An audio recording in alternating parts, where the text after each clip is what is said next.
जे जाया झाण गिए कम कलंक डहेबी निश्चय निरंजन नानमय ते परमपन बेबी ते परमपन बेबी। दोहा सूत्र नंबर 186। अथ परेण दोष ग्रहणे कृते कोपो न कर्तव्य इति अभिप्रायं मनसि संप्रधार्य सूत्रम इदं प्रतिपादयति।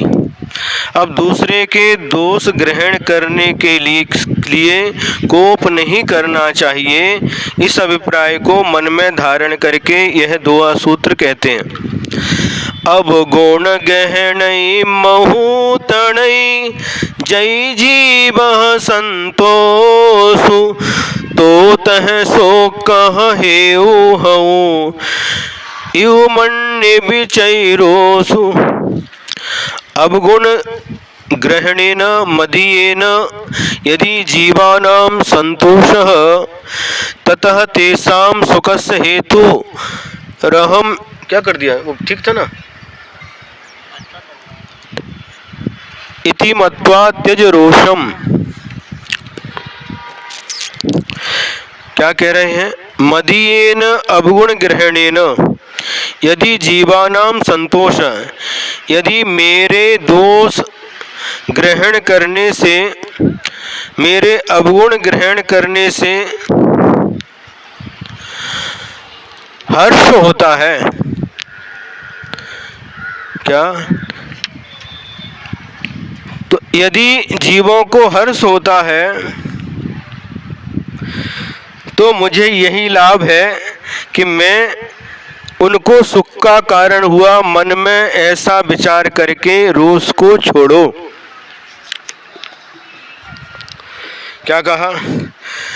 ज्ञानी गुस्सा नहीं करते किंतु ऐसा विचारते हैं कि यदि कोई पर का उपकार करने वाले पर जीवों को द्रव्यादि देकर सुखी करते हैं, द्रव्य नहीं दिया, उपकार नहीं किया, मेरे अवगुण से ही सुखी हो गए, तो इससे के समान क्या बात है, दूसरी क्या बात है? ऐसा जान करके हे भव्य जीव तू रोष छोड़, अथवा ऐसा विचार कि मेरे अनंत ज्ञानादि गुण तो उसने नहीं लिए, दोष लिए वो निशंक लो। जैसे घर में कोई चोर आया, उसने रत्न सोना आदि नहीं लिया, माटी पत्थर लिए तो लो, तुच्छ वस्तु के लेने वाले पर क्या क्रोध करना, ऐसा जान करके गुस्सा छोड़ना चाहिए। और ऐसा विचारे कि जो यह दोष कहता है वे सच कहता है, तो सत्य बात से क्या द्वेष करना, और ये दोष मुझ में नहीं है और वह वृथा कहता है तो उसके व्यर्थ कहने से क्या मैं दोषी हो गया? बिल्कुल नहीं हुआ। ऐसा जान करके क्रोध छोड़ करके क्षमा भाव धारण करना चाहिए। अथवा यह विचारो कि वह मेरे मुंह के आगे नहीं कहता लेकिन पीठ पीछे कहता है, सो पीठ पीछे तो राजाओं को भी लोग बुरा कहते हैं। ऐसा जानकर उसे क्षमा करना कि प्रत्यक्ष तो मेरा मान भंग नहीं करता, परोक्ष की बात क्या है। कदाचित कोई प्रत्यक्ष मुंह के आगे दोष कहे तो तू यह विचार कर कि वचन मात्र से मेरे दोष ग्रहण करता है, शरीर को तो बाधा नहीं करता, यह गुण है, ऐसा जानकर क्षमा कर। यदि कोई शरीर को भी बाधा पहुंचाए तो ऐसा विचार कर यह मेरे प्राण तो नहीं लेता। यदि कभी कोई पापी प्राण भी ले ले तो यह विचार करे कि मेरे तो प्राण तो विनाशिक हैं, विनाशिक वस्तु के चले जाने की क्या बात है। मेरा ज्ञान स्वभाव अविनश्वर आत्मा है, उसको तो कोई हरण नहीं कर सकता, उसको कोई नष्ट नहीं कर सकता। इसने तो मेरे बाहरी प्राण लिए हैं किंतु भेदा भेद रत्नत्रय की भावना का विनाश नहीं किया, ऐसा जानकर भी क्षमा करना चाहिए। क्या समझ में आया? यदि कोई व्यक्ति मेरे दोषों को कहता है, क्या मेरे दोषों को ग्रहण करता है। दो प्रकार के प्राणी संसार में पाए जाते हैं, एक गुणों को ग्रहण करने वाले और दूसरे दोषों को ग्रहण करने वाले। क्या संसार में दो प्रकार के प्राणी पाए जाते हैं, एक हमारे गुणों को ग्रहण करने वाले और दूसरे दोषों को ग्रहण करने वाले। तो जो गुणों को ग्रहण करते हैं वह बहुत ही अच्छे होते हैं, लेकिन कोई दोषों को ग्रहण करता है, हमारे दोषों को ग्रहण करता है, तो मन में विचार करना चाहिए कि इसमें मेरी कोई हानि नहीं है। यदि कोई पीठ पीछे हमारे दोषों को कहता है, हमारी बुराई करता है, तो मन में विचार करना चाहिए कि इसने हमारे पीठ पीछे हमारी बुराई की है, मुंह पर तो नहीं की। और यदि कोई मुंह पर बुराई करता है तो विचार करना चाहिए कि इसने मुंह पर बुराई की है, मुझे मारा तो नहीं। और यदि मारता भी है तो विचार करना चाहिए इसने मुझे सिर्फ मारा है, हमारे हाथ पैर तो नहीं काटे। और यदि हाथ पैर भी काट दे तो विचार करना चाहिए कि इसने मेरे हाथ पैर ही काटे हैं, इसने मेरे प्राण तो नहीं लिए। और यदि प्राण भी ले तो विचार करना चाहिए कि इसने मेरे प्राण लिए हैं, प्राण तो आज नहीं तो कल निकलने वाले ही हैं। इसने मेरा जो आत्मा में जो रत्नत्रय है, जो आत्मा में जो गुण हैं, उन गुणों को तो नष्ट नहीं किया। ऐसा विचार करके उसको क्षमा धारण करना चाहिए, उसके प्रति क्षमा भाव रखना चाहिए। प्राय करके संसार में ऐसे लोग ही अधिक मात्रा में पाए जाते हैं जो दोषों को ही ग्रहण करते हैं। गुणों को ग्रहण करने वाले बहुत कम होते हैं। एक जोंक नाम का एक कीड़ा होता है और वह गाय या भैंस के स्तन में लग जाता है तो वहाँ पर दूध भी रहता है और खून भी रहता है। तो वह कभी भी दूध नहीं पीता किंतु सड़ा गला खून ही पीता है। उसी प्रकार से जो दुर्जन होते हैं, गुणों के भंडार होने के बाद भी, बहुत सारे गुण होने के बाद भी वह गुणों को ग्रहण नहीं करते किंतु उनकी दृष्टि दोषों पर ही रहती है। तो हमें क्या करना चाहिए? गांधी जी के 3 बंदर याद करना चाहिए। गांधी जी के 3 बंदर, बुरा देखना नहीं, बुरा सुनना नहीं और बुरा बोलना नहीं। दूसरे के दोष देखने का अवसर आए तो अंधे बन जाओ, दूसरे के दोष सुनने का अवसर आए तो बहरे बन जाओ और दूसरे के दोष कहने का अवसर आए तो गूंगे बन जाओ।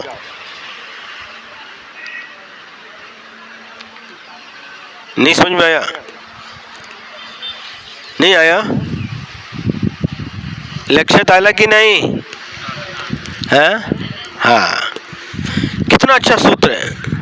लेकिन प्राय करके लोगों की दृष्टि दोषों पर ही ज्यादा जाती है। बहुत सारे गुण हैं और 1-2 दोष हैं तो गुणों की तरफ दृष्टि नहीं जाती किंतु दोषों की तरफ दृष्टि जाती है। मेरी भावना में लिखा है, गुण ग्रहण का भाव रहे नित, दृष्टि न दोषों पर जावे। सबके पास दोष भी है और गुण भी है, तो गुण ग्रहण करने का भाव हमेशा रखना चाहिए, दोष की तरफ दृष्टि नहीं करना चाहिए। समझ में आ रहा कि नहीं? हाँ, समझ में आ रहा है। अच्छी बात को ग्रहण करना, बुरी बात को छोड़ देना। जैसे हंस पक्षी होता है और दूध और पानी मिला के रख दो तो उसकी चोंच में ऐसी क्षमता रहती कि दूध को तो पी लेता है और पानी को छोड़ देता है। अथवा एक सूपा होता है सूपा, ये पीछे जो गांव गया उसका नाम भी सूपा था, वो सूपा नहीं, एक सूपा होता है और उसमें छिलका और दाना मिला रहता है तो उसको ऐसे पटकने में जो छिलका रहता है वह बाहर चला जाता है और दाना अंदर रह जाता है। तो उसी प्रकार से हमें ऐसे सूपे के समान बनना, दूसरे के अंदर जो दोष है उनको तो पटकना और उसके गुणों को ग्रहण करना।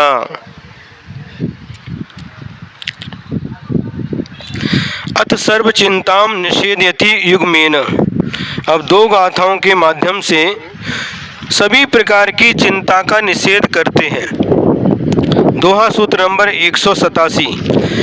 जो ये चिंतिम किम पितुः जैबीहौ दुःखस तिल तुस मित्तु बिसल्लड़ा बेयन करई अवश्य। योगिन चिंतय मा किमपि त्वं यदि भीतः दुःखस्य तिलतुस मात्रमपि शल्यं वेदनां करोति अवश्यम।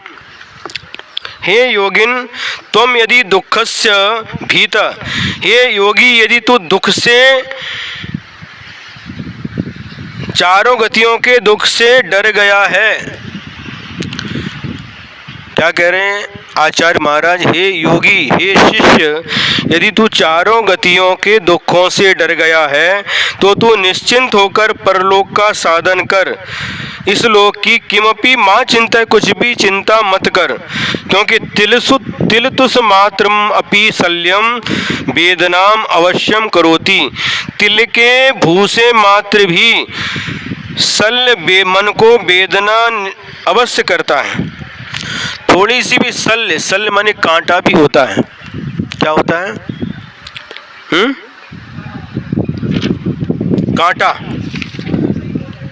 कांटा क्या बोलते कांटे को कन्नड़ದಲ್ಲಿ? मुड़।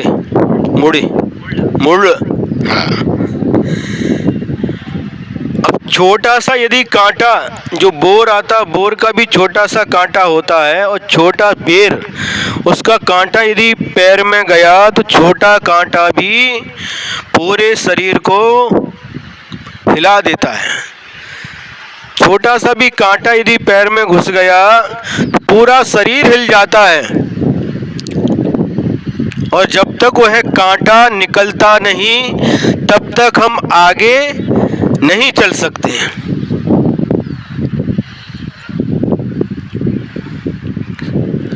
दोनों हाथ बंधे हैं पीछे, दोनों हाथ बंधे हैं पीछे और शर्त है सफर, किससे कहूं पैर का कांटा निकाल दे।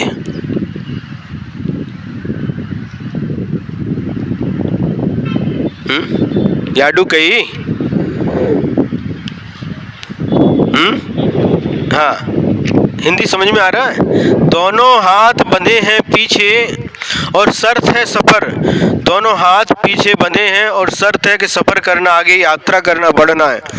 किससे कहूं कि पैर का कांटा निकाल दे। और जब तक पैर में जो कांटा गया है और जब तक वह कांटा निकलता नहीं तब तक हम आगे बढ़ नहीं सकते, और बढ़ते हैं तो और ज़्यादा वेदना होती है। उसी प्रकार से यहाँ पर गुरु महाराज समझा रहे हैं, यदि तू संसार के दुखों से डर गया है, हे भव्य जीव, यदि तू संसार के दुखों से डरा हुआ है तो क्या करना? इस लोक संबंधी कुछ भी चिंता मत कर, वर्तमान की कुछ भी चिंता मत कर, क्योंकि तिल के भूसे, तिल होता, तिल का जो भूसा, और उसकी इतनी मात्र भी शल्य मन को वेदना करती। छोटा सा भी कांटा पूरे शरीर को वेदना करता है, उसी प्रकार से थोड़ी भी शल्य मन को पीड़ा पहुंचाती है। छोटी सी भी चिंता रहती है मन में तो मन दुखी रहता है। कई प्रकार की चिंताएं लगी रहती हैं संसारी प्राणियों के लिए, रहती कि नहीं?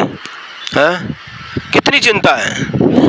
अभी वो हिरेहट्टीहोडी से आए हैं दोनों लोग, कर्नाटक हैं, बेलगांव जिला में एक हिरेहट्टीहोडी गांव है। और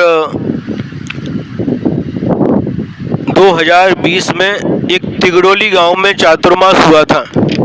वहाँ पर जैन समाज के 350 घर हैं और उस समय गर्मी में गए थे। वहाँ पर 8-15 दिन रुक करके आगे बिहार करेंगे, ऐसी महाराज जी की इच्छा थी, लेकिन लॉकडाउन लग गया तो पूरे 10 महीने हथ तिंगड़ तिगड़ोली में रुके। फिर वहाँ से बिहार करते करते हलगा से अलारवाड़, अलारवाड़ से मजगांव, मजगांव से बेलगांव, बेलगांव से धामने और धम्मनगी से किधर गए, बस्तवाड़। और बस्तवाड़ में जब पहुंचे तो फिर दोबारा दूसरा कोरोना चालू हो गया। गुरुदेव आचार्य श्री विद्यासागर महाराज जी, उनको जब ये पता चला तो गुरुदेव ने कहा कि सुरक्षित स्थान देख करके एक स्थान पर रुक जाओ। तो बहुत विचार विमर्श हुआ कि सुरक्षित स्थान कौन सा। ये बस्तवाड़ तो बेलगांव से लगा हुआ है और डेली आना जाना है, इस पेशेंट कोरोना के बढ़ रहे हैं। तो फिर विचार विमर्श करने के बाद में हिरेहट्टीहोडी गांव फाइनल हुआ और बिहार करके बीच में एक जगह रुके। और सुबह 9 मई का दिन था, 9 मई, और उस दिन प्रातःकाल हिरेहट्टीहोडी में पहुंच गए। बीच में एक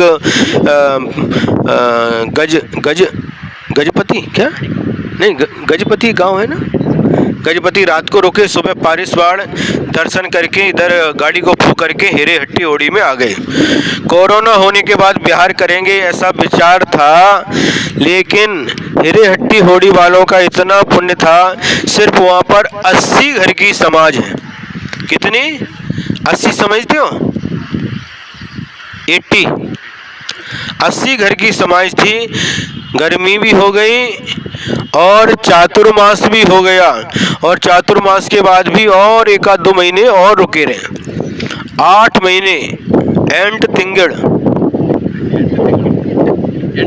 हाँ, वहाँ पर रुके रहे। और इतना अच्छा गांव है, 2-3 गली में पूरा अपना जैन समाज, बाद में लिंगायत हैं और दूसरे हैं।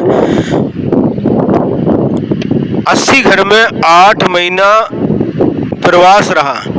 ये सब लोगों ने बहुत सेवा की। वहाँ के जो समाज के लोग हैं ने बहुत सेवा की। हमारा स्वास्थ्य बिगड़ गया तो उस समय भी 3 बार बुखार आया, एक बार निमोनिया, दूसरी बार में क्या बोलते हैं उसको,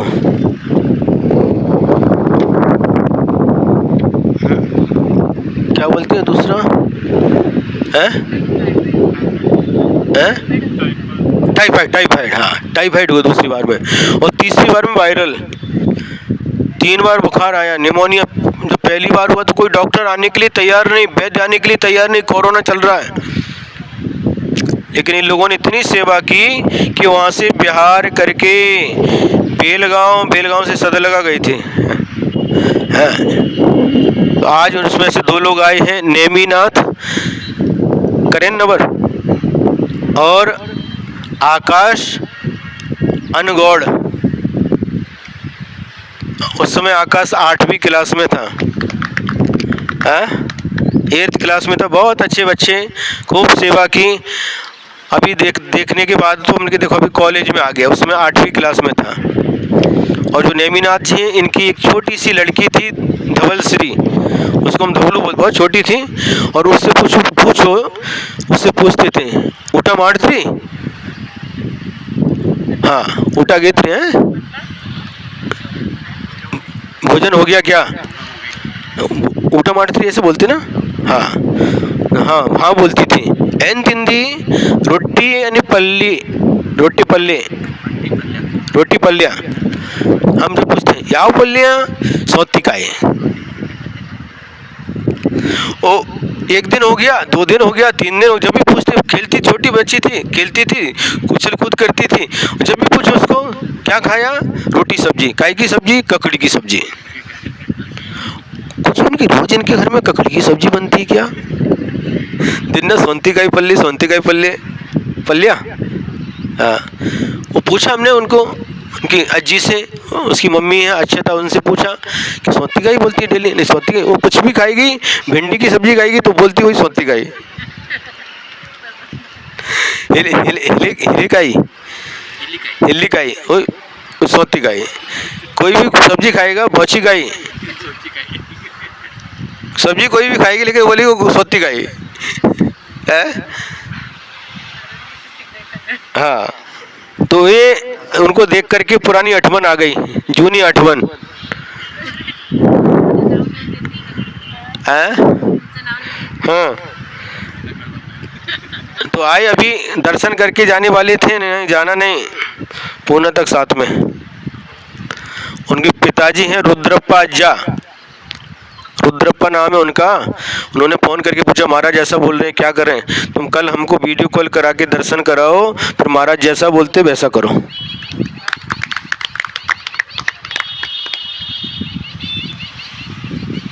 क्या? जैसा महाराज बोल रहे हैं वैसा करो, ऐसा कोई बोलता है? नहीं नहीं, आ जाओ आ जाओ, काम है, घर में काम है, खेत में काम है, घर का हम देखते हैं, आप महाराज जी के साथ में रहो। हैं हर्ष, समझ में आ रहा है? कोल्हापुर से भी 2 बच्चे आए हैं, तनिष्क और हर्ष।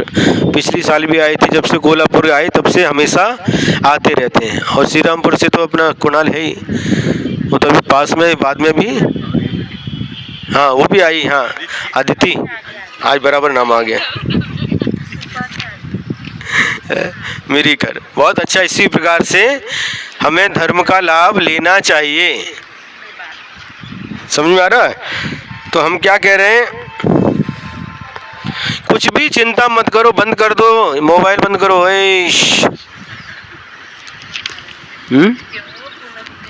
अभी बंद कर दो, कट कर दो उसको, बीच में उठाना नहीं, किसी का भी फोन उठाना नहीं जब तक स्वाध्याय चलता है, ये तो अभिनय होता है।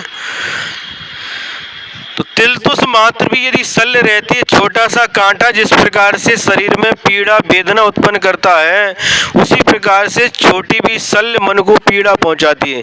इसलिए यदि तू संसार के दुखों से डरता है, संसार के दुखों से डरा हुआ है, तो वर्तमान की चिंता छोड़, इस लोक संबंधी चिंता छोड़, परलोक की चिंता कर। क्या? परलोक की चिंता कर मतलब आगे भविष्य में चिंता रहित आत्मज्ञान से उल्टे जो विषय कषाय आदि विकल्प जाल हैं, उनकी चिंता कुछ भी नहीं करना। यह चिंता दुख का कारण है। चिंता करने से सुख मिलता कि दुख? दुख ही मिलता। जैसे बाण आदि तृण प्रमाण भी सलाई महादुख का कारण है, जब वह सल निकले तभी सुख होता है। छोटा सा कांटा जो पैर में गया है, जब तक निकलता नहीं तब तक सुख मिलता नहीं। एक बार की बात है, विहार करते करते गुरुदेव के साथ में, और गुरुदेव के पैर में एक कांटा गया, कांटा घुस गया। आचार्य के पैर में कांटा घुस गया, और कांटा घुसा तो जब उसको निकाला खींच करके तो बहुत बड़ा था, कांटा बड़ा था। आचार्य से कहा, आचार्य को दिखाया, गुरुदेव इतना बहुत बड़ा कांटा गया था। तो गुरुदेव बोले मनोरंजन करते हुए, हाँ बड़े महाराज को लगा है ना।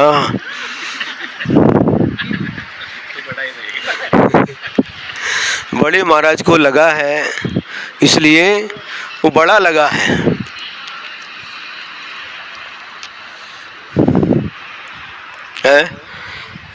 आगे देखें,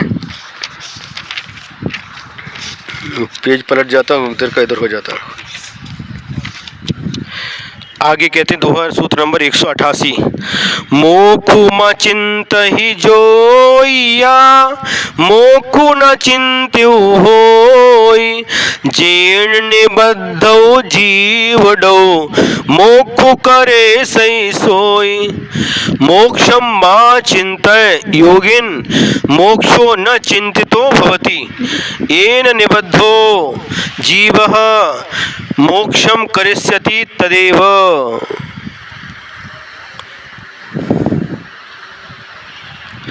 योगिन मोक्षम मां चिंता। अब क्या कह रहे हैं, हे योगी तू मोक्ष की भी चिंता मत कर, मोक्ष की भी चिंता मत कर, क्योंकि मोक्षा चिंतितो न भवति, चिंता करने से मोक्ष की प्राप्ति नहीं होती। कितनी सुंदर बात कह रहे हैं। पहले की संसार की किसी की चिंता मत करो, अब कह रहे मोक्ष की भी चिंता मत कर, क्योंकि चिंता करने से मोक्ष की प्राप्ति नहीं होती।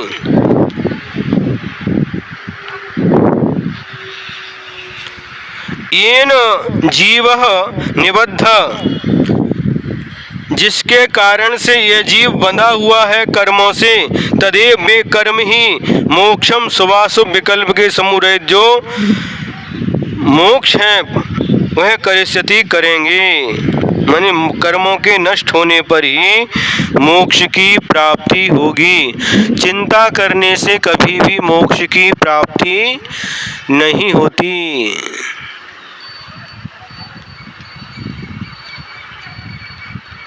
क्या जो मोक्ष नहीं चाहता, यस मोक्षेपि ना कांक्षा स मोक्ष मद गच्छति, इस प्रकार का एक वाक्य लिखा है। कहाँ लिखा है?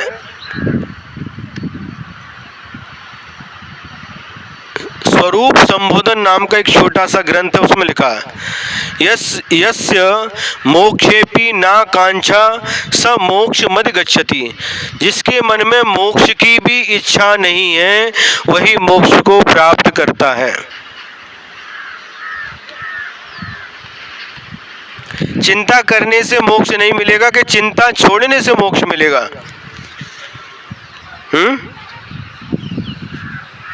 अब यहाँ पर आए हैं, बिहार चालू है श्री रामपुर से पूना की ओर, पुणे की ओर, और यहाँ आने के बाद में अगर घर की चिंता हो गई,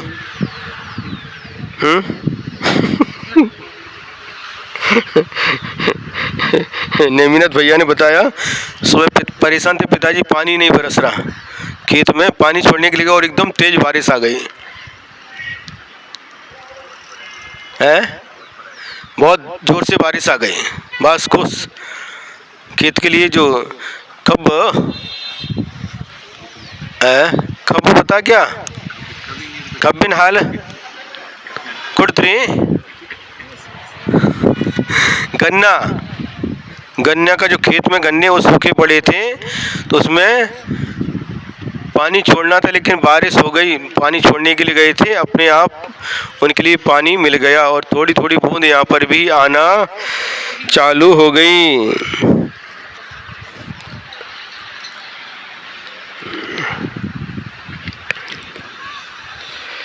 चिंता का त्याग ही तुझे मोक्ष देगा। 3 चीजें हैं, चिंता,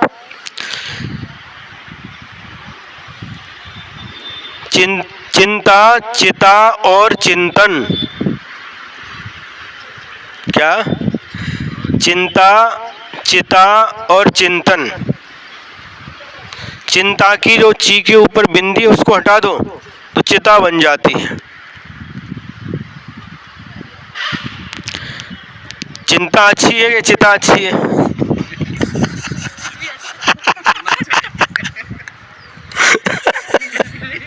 वो कह रहे न चिता अच्छी है न चिंता अच्छी है। चिंता चिता से बढ़कर है, घुन के समान लग जाती है, मुर्दे को चिता जलाती है, जिंदा को चिंता खाती है।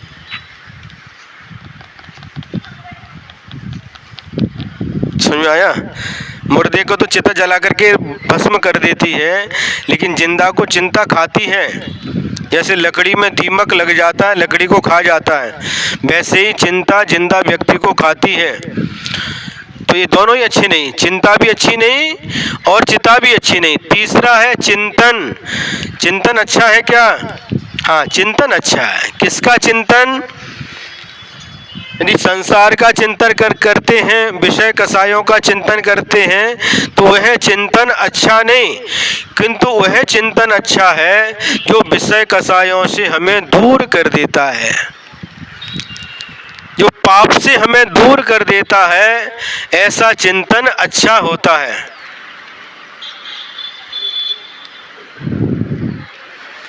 तो जो मोक्ष की भी चिंता करता है, तो चिंता करने से मोक्ष नहीं मिलता, इसलिए चिंता को छोड़ो। और जो कर्मों का समूह है, कर्म कितने होते हैं? 8। ज्ञानावरणी, दर्शनावरणी, वेदनी, मोहनी, आयु, नाम, गोत्र, अंतराय। इन 8 कर्मों के समूह का जब नाश होता है तब मोक्ष की प्राप्ति होती है। इसलिए चिंता मत करो, किंतु 8 कर्मों के नाश करने के लिए पुरुषार्थ करो, प्रयत्न करो।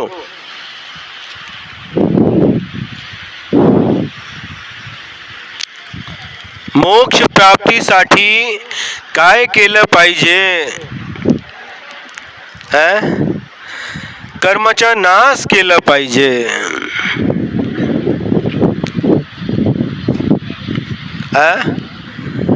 संसार के कारणभूत जो 8 कर्म हैं, उन कर्मों को नष्ट करना चाहिए।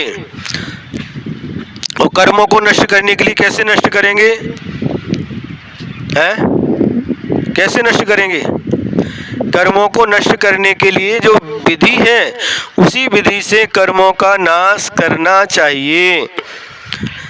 शास्त्रों में जो विधि बताई है, सम्यक दर्शन ज्ञान चारित्राणि मोक्ष मार्ग, मोक्ष मार्ग पर चलना चाहिए। सम्यक दर्शन, सम्यक ज्ञान, सम्यक चारित्र की आराधना करना चाहिए और रत्नत्रय को धारण करके जो तप ध्यान आदि के माध्यम से कर्मों का नाश होता है। और जब कर्मों का नाश होता है तो हमें मोक्ष की प्राप्ति होती है। चाहने मात्र से मोक्ष नहीं मिलता, कोई मोक्ष को दे नहीं सकता है। आप आए, महाराज हमको शास्त्र दे दो, हम दे देंगे।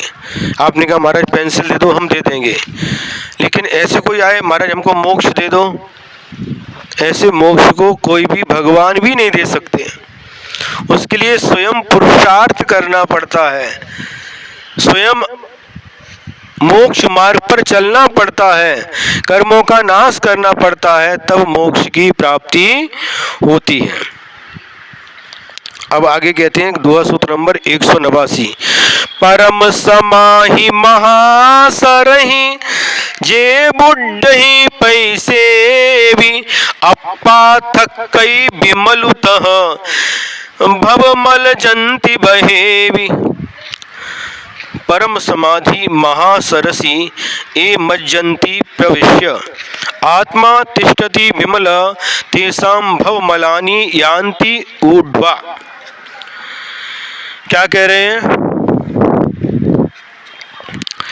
ये परम समाधि महासरसी प्रविश्य मज्जन्ति, जो कोई परम समाधि रूप सरोवर में प्रवेश करके मग्न हो जाते हैं, भीग जाते हैं समाधि रस में, उन्हीं की आत्मा का ध्यान स्थिर होता है।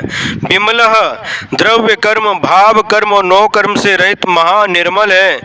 तेषाम भवमलानि बहित्वा यान्ति, उन्हीं योगियों के जो परम समाधि में रत हैं, उन्हीं के संसार रूपी मल यानी संसार के कारणभूत जो कर्म है, कर्म रूपी मल, वह जल के प्रभाव में, ध्यान रूपी जल के प्रभाव में बह जाते हैं। क्या? जिस प्रकार से हाथी होता, हाथी म्हणजे आने, हाथी, जो हाथी होता है और गर्मी का समय है, उसको बहुत गर्मी लग रही है, बहुत गर्मी लग रही है और इधर उधर घूम रहा है। और घूमते घूमते एक उसको तालाब दिखाई देता है, एक सरोवर दिखाई देता है और उस सरोवर में जाकर के घुस जाता है, उसमें डूब जाता है, किंतु अपनी सूंड को उस तालाब के बाहर निकाल करके रखे रहता है। कभी देखा आपने? नहीं देखा, हमने तो देखा है। हाथी तालाब के अंदर है पूरा, लेकिन सूंड ऊपर रहती है, क्योंकि उस सूंड से पानी गया। सूंड मतलब क्या? उसकी नाक है, नाक में पानी गया, सांस नहीं ले पाएगा तो मर जाएगा। तो वह जाकर के तालाब में डूब जाता है, और डूब जाता है तो जितनी भी उसकी गर्मी है, जो संताप है शरीर का, वह सारा का सारा संताप, शरीर की गर्मी समाप्त हो जाती है। देखो, हवा नहीं चली तो परेशानी, और हवा ज़्यादा चल गई तो भी परेशानी। ज़्यादा चलती तो कभी पेंसिल उड़ती है, कभी चश्मा उड़ता है, और नहीं चल रही तो फिर आप अपना कपड़ा लेकर के ऐसा ऐसा करते बैठते हैं।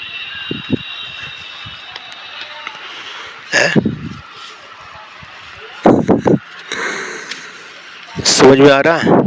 तो जिस प्रकार से वह हाथी तालाब में जाकर के डूब करके अपनी गर्मी को, शारीरिक उष्णता को शांत कर लेता है, उसी प्रकार से ही योगी तो संसार के ताप से, संसार के संताप से बचना चाहता है, तो अपने आत्म ध्यान रूपी समुद्र सरोवर में डूब। कौन सा सरोवर?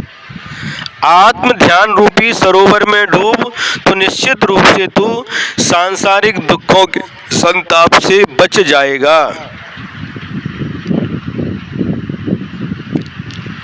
अजितनाथ भगवान की स्तुति करते हुए आचार्य समंत भद्र स्वामी ने लिखा है, एन प्रणीतम प्रतुधर्म तीर्थम ज्येष्ठम जनः प्राप्य जयन्ति दुःखम गांगम रदम चंदन पंकसीतम गज प्रवेका एव घर्म तप्ताः। यही उदाहरण दिया है कि जिस प्रकार से हाथियों का समूह जो धूप, सूर्य की किरणों की जो प्रखर किरणें हैं उससे पीड़ित हैं, ऐसे बड़े बड़े हाथियों का समूह चंदन के लेप के समान जो कीचड़ है, जो सरोवर है, सरोवर में ऐसा कीचड़ है, पानी है, और उसमें जाकर के यदि हाथी बैठ जाता है तो उसका संताप दूर हो जाता है। उसी प्रकार से ही भगवान जो संसार के संताप से संतप्त हैं, ऐसे प्राणी यदि आपके धर्म रूपी तीर्थ में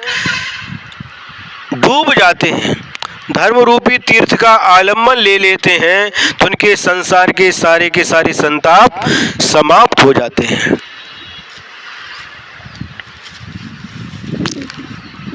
संताप अच्छा लगता क्या? मराठी में ताप, ताप म्हणजे बुखार, मला ताप आला है। ताप को, बुखार को ताप बोलते हैं, और कन्नड़ में, इंग्लिश में फीवर, कन्नड़ में ज्वरा, ज्वरा, ज्वर बोलते हैं संस्कृत में, ज्वर। तो ये जब शरीर में बुखार आता है तो शरीर कैसा होता है? गर्म हो जाता है, तप जाता है, तपता कि नहीं? तप जाता है। उसी प्रकार से संसार के दुखों से हमारा मन तपा रहता है। शरीर तो बुखार से तपता है, गर्मी से तपता है, लेकिन हमारा मन संसार के दुखों से तपा रहता है, संतप्त रहता है। तो यदि उस संताप को दूर करना चाहते हो तो वीतरागी अरिहंत भगवान की शरण में आओ। यदि संसार के दुखों से बचना चाहते हो तो वीतरागी तीर्थंकर भगवान के चरणों की शरण को प्राप्त करो, तो निश्चित रूप से आप संसार के संताप से बच सकते हैं। शरीर का जो ताप होता है वह तो आप फैन के नीचे बैठ कर के, कूलर में बैठ कर के, एसी में बैठ कर के शांत कर सकते हैं, और जब ठंडी हवा चलती है तो टेरेस छत के ऊपर बैठ कर के शांत कर सकते हैं। लेकिन जो मन का ताप है, मन का संताप है, वह मन का संताप न फैन के नीचे बैठ कर के समाप्त होता है, न कूलर में बैठ कर के समाप्त होता है, और न एसी में बैठ कर के समाप्त होता है। मन का ताप, मन का संताप फिर कैसे नाश होता है? देखो, आप यदि आपका मन दुखी है, किसी कारण को लेकर के आपका मन दुखी है, आप एसी में बैठ जाओ, लेकिन फिर भी आपका मन शांत नहीं होता, शीतल नहीं होता। शरीर तो शीतल हो जाता है, लेकिन मन शीतल नहीं होता। होता क्या? बोलो ना, नहीं होता। तो मन को शीतल करने के लिए, मन के संताप को शांत करने के लिए हमें तीर्थंकर भगवान वीतराग प्रभु की शरण में आना होगा, निर्ग्रंथ गुरु की शरण में आना होगा, तभी हमारे मन का संताप दूर हो सकता है। पंच परमेष्ठी की शरण में आना होगा, और जिनेंद्र भगवान ने, तीर्थंकर भगवान ने जो धर्म कहा है, उस धर्म की शरण में आना होगा।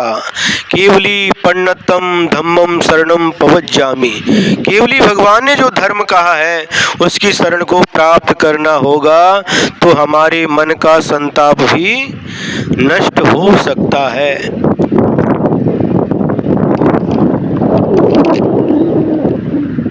आज तक कोई ऐसी एसी नहीं बनी जिसमें बैठ करके मन का संताप दूर हो जाए। और भगवान के चरणों में आ गए, वीतराग प्रभु के चरणों में आ गए, तो बिना फैन, बिना कूलर, बिना एसी के आपके मन का संताप समाप्त हो सकता है, हो जाता है। काय केलं पाहिजे? मनाचा संताप दूर करण्यासाठी काय केलं पाहिजे? मराठी बरोबर बोल रहे हो?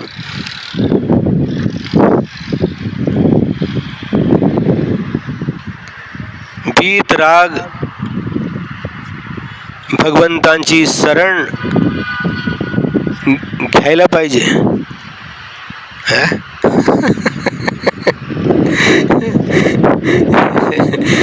मराठी बोलते समय बहुत सोच करके बोलना पड़ता है। ये हिंदी बोलते हैं तो सहजता से बोलते चले जाते हैं, लेकिन जब मराठी बोलना पड़ता है तो सोच समझ करके बोलना पड़ता है। हम सबसे पहले महाराष्ट्र के गांव में आए, गुरुदेव के चरणों से रामटेक से बिहार करके मुक्तागिरी आए। मुक्तागिरी में 5, 6, 8 दिन रुके, वहाँ से भातकुली, और भातकुली से अमरावती गए। अमरावती में पहला गांव था महाराष्ट्र का जहाँ हम रुके। तो वहाँ पर एक लड़का आता था, छोटा अर्णव, छोटा सा था। तो हमको उत्सुकता थी, महाराष्ट्र में आए हैं तो इसको क्या बोलते हैं? बोल आई। माँ को क्या बोलते? तो आई। पापा को बाबा, और ग्रैंडफादर को आजोबा, अज्जी, ये सब कुछ थोड़ा सुनते थे, नए नए सीखने को मिलता था। अब हम वहाँ पर चौके में पूछ, एक लोग क्या बोलते हैं तो समझ में आने के लिए पूछ, मुँह ढक करके, ये क्या है? तो एक डोड़का, तुरई को डोड़का बोलते हैं, डोड़के की भाजी। हाँ, और ये क्या, ऐसा सब पूछते थे। एक दिन प्रवचन करने के लिए गए और सब पूछा उसको, ये हाथ है, ये पाँव है, ये नाक है, कान है, डोड़े, सब पूछा। और एक दिन प्रवचन किया अमरावती में। मराठी में क्या बोला उसने बताया। हमने पूछा ये क्या है, तो उसने कहा डोड़े की भाजी। उसने तो बोला था डोड़का का, लेकिन हमने डोड़ा भी सुना था और डोड़का भी सुना, हमको ध्यान में नहीं रहा, और प्रवचन में बोल दिया क्या उसने। हमने पूछा तो उन्होंने बताया कि डोड़े की भाजी। लोग हंसने लगे। हम कहे हो क्या गए, हंस क्यों रहे लोग? तो समझ में आया कुछ ना कुछ अपनी गलती हो गई। तो फिर महाराज, डोड़ा नहीं, डोड़के की भाजी। हाँ, फिर समझ में आ गया। डोळे म्हणजे कन्नू, डोडकं म्हणजे हिलेकाई, हिलेकाई। तुमने डोडके की जगह हिलिका की जगह ये बोल दी इसका भाजी। इस शुरुआत में ऐसा होता। आचार्य हमारे गुरु महाराज थे कर्नाटक के, और वो सुना रहे थे एक बार जब राजस्थान में वो मुनि बने और ज्ञान सागर महाराज जी ने एक दिन प्रवचन करने के लिए उनसे बोल दिया, तो मना करते रहे, लेकिन गुरु जी ने कहा नहीं था आज आपको ही प्रवचन करना है, और वो भी गुरु महाराज भी सुन रहे थे। तो एक्शन करके आचार्य की विशेषता एक्शन करके प्रवचन करते हो। तो उसमें कोई प्रसंग आया, उसने अपने दोनों कानों में उंगली डाल ली। इस बात को सुन करके उसने अपने दोनों कानों में उंगली डाल ली, है ना, ये प्रसंग था। तो अब आचार्य क्या कर रहे हैं, एक्शन करके बता रहे, उसने इस बात को सुन करके अपनी दोनों आंखों में उंगली डाल ली। एक्शन तो बराबर कर रहे हैं, लेकिन शब्द आंखों में उंगली डाल दी। अच्छा जी स्वयं सुना रहे थे, ऐसा हुआ था एक बार। फिर ज्ञान सागर महाराज जी ने उनको समझ, आंख नहीं कान। तो शुरुआत में ऐसा होता है। फिर भी हम थोड़ा थोड़ा मराठी बोलते समय थोड़ा सावधान रहते हैं, क्योंकि एक बार गलती हो गई, डोडकी की जगह ढोड़ा बोल दिया।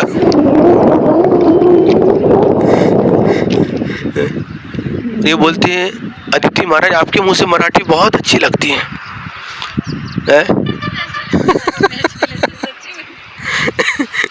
लेकिन पूरी मराठी नहीं बोल सकते, पूरा जैसे आप लोग मराठी बोल सकते हैं धारावाहिक, वैसे हम नहीं बोल सकते। एक एक वाक्य बोलना अलग है। इसलिए अच्छी लगती है, थोड़ी बोलते इसलिए अच्छी लगती है, ज़्यादा बोले तो अच्छी नहीं लगेगी। कर्नाटक के लोग आए ना हिरेट्टे बड़े के, इसलिए थोड़ा थोड़ा स्वल्पा स्वल्पा। देखो जो दाल सब्जी रहती है उसमें नमक कितना डालते हैं, थोड़ा डाला तो अच्छा लगता है, ज़्यादा नमक हो गया तो। एक बार क्या हुआ, अभी कुछ दिन पहले की घटना है, श्री रामपुर में थे। कहाँ पर? श्री रामपुर में थे, और बहुत ज़्यादा दिन नहीं हुए, अभी की घटना, कुछ दिन पहले की घटना है। और क्या किया वहाँ पर, उन्होंने बनाया था क्या, श्रीखंड, दही का श्रीखंड बनाया था। तो उसमें शक्कर थी, उन्होंने दे रहे थे तो शक्कर कम थी, तो उन्होंने कहा और शक्कर डालो। किसी ने बोला शक्कर मतलब जो शुद्ध, ये शक्कर बाजार की शक्कर नहीं, जो शुद्ध चंदू काका की यहाँ की, या फिर जो खड़ी साकर मिस्री की जो बनाते हैं। तो वो नमक और शक्कर एक जैसी दिखती है।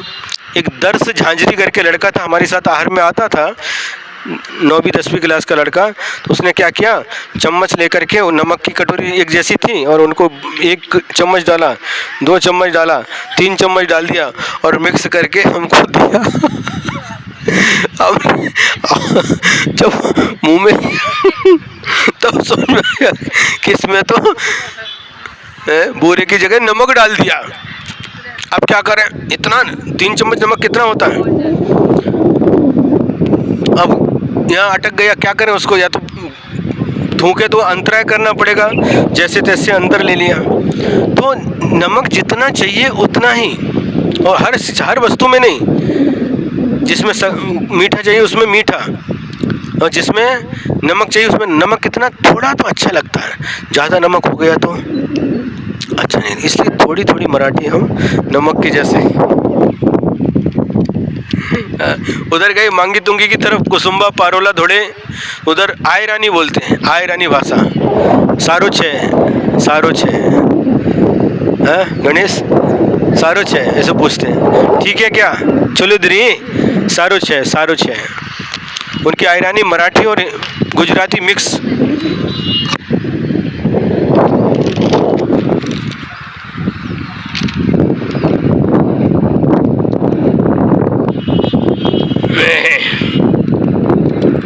जो कोई महापुरुष परम समाधि रूप सरोवर में डूबकर मग्न होते हैं, उनके वह समाधि रस में वह भीग जाते हैं, उन्हीं का आत्मा का ध्यान स्थिर होता है। जो आत्मा द्रव्य कर्म भाव कर्म नौ कर्म से रहित महानिर्मल है, और जो योगी परम समाधि में रत हैं, उन्हीं के शुद्धात्म द्रव्य के विपरीत अशुद्ध भाव के कारण जो कर्म हैं वह सभी उस शुद्धात्म परिणाम रूपी जल के प्रवाह में बह जाते हैं।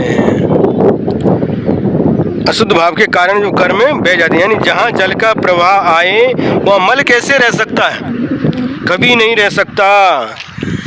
कितनी भी गंदगी हो और जो जोर से बारिश हो गई और जल का प्रवाह आ गया, सारी गंदगी बह करके चली जाती है। उसी प्रकार से ध्यान रूपी उस जल के प्रवाह में सारे के सारे कर्म बह करके चले जाते हैं। उस परम समाधि का लक्षण क्या है बताते हैं। सयल बेयप्पा जो बिलौ परम समाहि भणंति तेन सुहासो भावडा मुनि सयल विमेलंति। यह सकल विकल्पानाम विलयः, जो निर्विकल्प परमात्म स्वरूप से विपरीत राग आदि समस्त विकल्पों का विलय यानी नाश होना है, उसको परम समाधि भणंती, परम समाधि कहते हैं। राग आदि समस्त विकल्पों का नाश होना ही परम समाधि है। और तेन मुनिः सकलान अपि शुभाशुभ विकल्पान मुंचन्ति, और इस परम समाधि के द्वारा वह मुनिराज सभी शुभ अशुभ विकल्पों को, भावों को छोड़ देते हैं।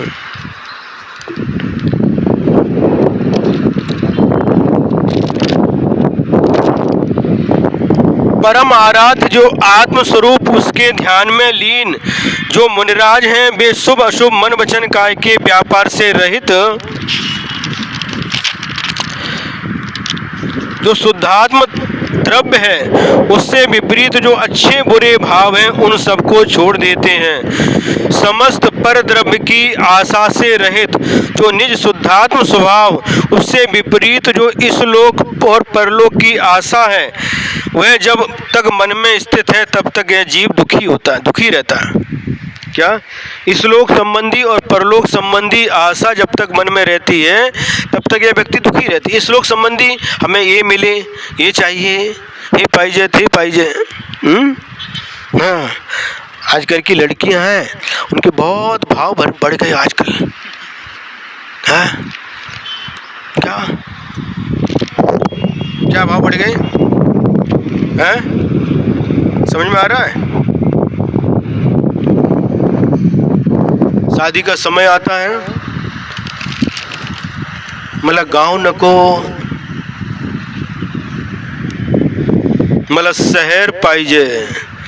आणि शहरामध्ये पुणे, बॉम्बे, हैदराबाद, बेंगलोर पाहिजे। मुलगा शेतकरी नको, बिझनेसमॅन नको, जॉब वाला पाहिजे।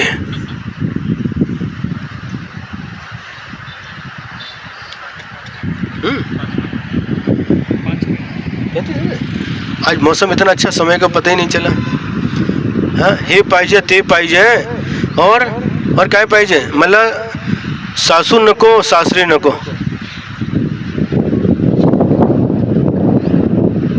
सास सासरे नको, मला सासू नको।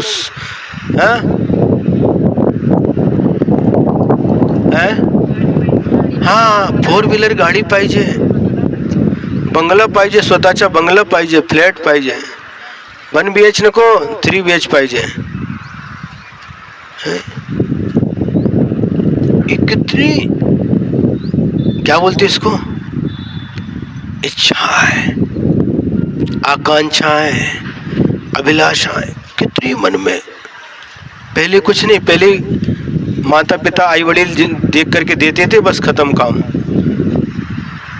अच्छा लड़का है, देखने में अच्छा है, धार्मिक है, कोई व्यसन नहीं उसके पास में, उसको देते थे। लेकिन आज बहुत विकट समस्या आई है।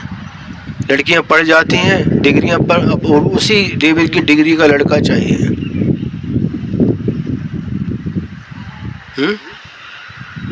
गाँव नको,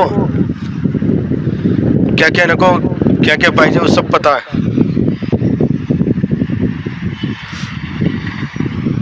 और पैकेज, मोठा पैकेज पाहिजे, 5 लाख का 6 लाख का पैकेज तो नहीं चलता हर्ष, मोठा पैकेज पाहिजे। बराबर है कि नहीं? क्यों काका, बराबर बोल रहे ना? हाँ हाँ, हकीकत है, हकीकत है।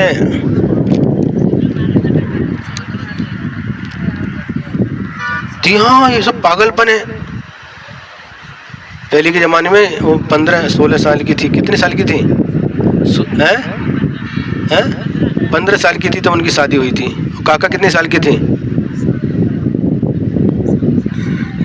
वो पहले ठीक था, हाँ, ते बरोबर होता तो आई वली जहाँ देख करके अच्छी तरह कर दिया, बस फ्री हो गए।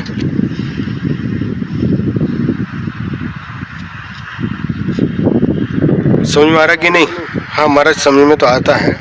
इसलिए जब तक इस्लोक संबंधी इच्छा आहे का जरा तुझ्यासाठी सांगितलं नाही, कळते पण वळत नाही। हां हां, तुझ्यासाठी काय म्हणजे फक्त एवढं सांगितलं, फक्त ते नाही, जे वर्तमानची परिस्थिती आहे ते सांगितली, तुझ्याकडे बघून सांगितले म्हणजे तुला सांगितलं नाही, तुझ्यासाठी सांगितलं नाही। सर्वांची ऐसी परिस्थिती आहे। हाँ हाँ, तो इस प्रकार से इसलोक संबंधी आशा और परलोक संबंधी आशा, भविष्य में हमको ये मिले, अगले जन्म में ये मिले, ये दोनों प्रकार की आशाओं से ये जीव दुखी है। ऐसा जान करके सभी पर द्रव्यों की आशा से रहित जो शुद्धात्म तत्व है उसकी भावना करना चाहिए। अन्य जगह भी ऐसा लिखा है कि आशा रूप पिशाच से घिरा हुआ यह जीव महान भयंकर दुख पाता है, और जिन मुनियों ने आशा रूपी जाल को तोड़ दिया, उन्होंने सब दुख दूर कर लिए, क्योंकि दुख का मूल आशा है। आशा म्हणजे तृष्णा, आशा म्हणजे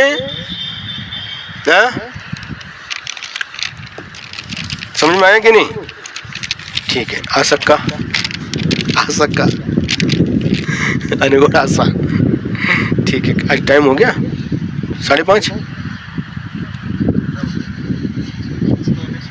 ठीक है, आज लेट आ गए आप लोग। अदिति तो डेली लेट आती हो।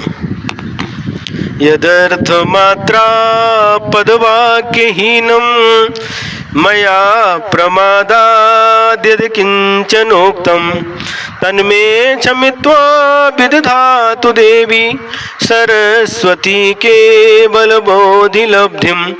बोधि समाधि परिणाम शुद्धि स्वात्मोपलब्धि शिव सौख्य सिद्धि। चिंतामणिं चिंतित वस्तुदाने त्वां वन्द्यमानस्य ममास्तु देवी, त्वां वन्द्यमानस्य ममास्तु देवी। द्वादशांग जिनवाणी माता की। परम उपकारी परम पूज्य आचार्य गुरुवर श्री विद्यासागर जी महाराज की।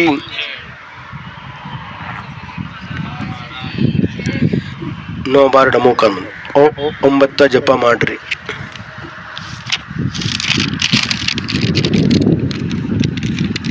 एक तारीख है ना आज।